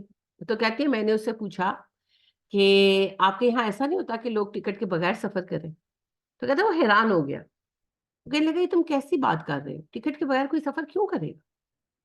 کہتے میں چپ ہو گیا. کہتے تھوڑی دیر بعد وہ مجھے پوچھنے لگا تمہارے ملک میں لوگ ٹکٹ کے بغیر بھی سفر کرتے ہیں؟ کہتے ہیں اب میں نے کہا کہ ہاں بعض لوگ کرتے ہیں. کہتے ہیں تھوڑی دیر بعد وہ پھر مجھے کہنے لگا اچھا اگر تم لوگ ایک ٹکٹ چوری کرتے ہو, ٹکٹ کی چوری کرتے ہو, تو تمہارے